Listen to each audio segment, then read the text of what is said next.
because of big pharma and big food that people have really lost touch with their bodies. And I think that's what we do as women wellnesspreneurs, right? We are the majority of, alternative and natural and holistic providers, yoga teachers, naturopaths, health coaches, life coaches. Like, we are the ones that are creating this new paradigm for health. And we cannot underestimate that role that we play. That was one of the biggest belief systems I had to overcome, which is, and this is primal, if I succeed, I am not safe. And that's right. That's primal for most people working in the wellness space. Is related to that sense of, it not being okay to succeed, when we go to try to succeed at something and start to block ourselves and examine that, or notice our triggeredness or at the idea of succeeding or showing someone up, and then looking at that history and, where it wasn't okay for you to really be amazing at something. It's incredible, being able to pinpoint those roots of where those things came from.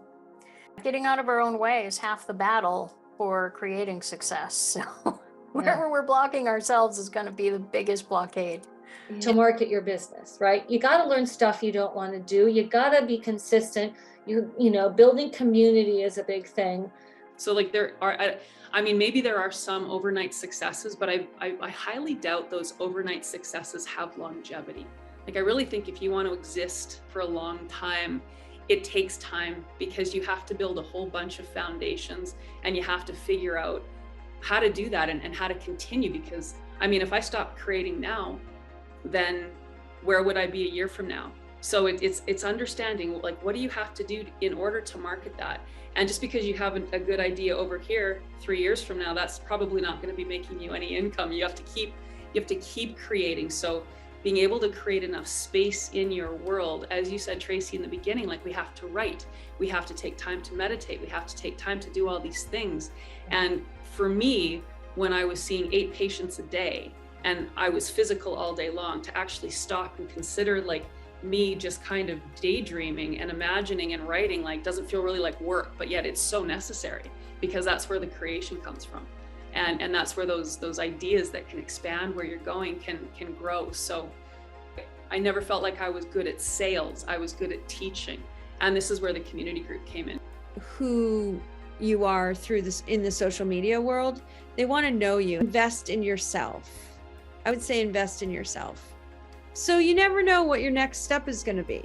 If you help 10 people and Deanna helps 10 people, and April helps 10 people, and I help 10 people, what a ripple effect that can really, create in this world. I think the sacrifice and the reward are one and the same. The sacrifice would be freedom. And whether it would be financial freedom, freedom of time, freedom of how you live your life. Well, sorry, that's part of the reward. You have to give so much for your mission and your purpose if that's what you're doing. But yet that's the reward, and the freedom comes with that on the flip side. This is actually one of the biggest industries in the world right now, is the wellness industry. The reward is self-confidence. I love the word confidence, to be able to confide in yourself. When my head hits the pillow at the end of the day, I had regency, I did my best, I showed up, I got to be part of somebody's healing. Just one person's healing was amazing. The creativity, all of it wraps up into self-confidence.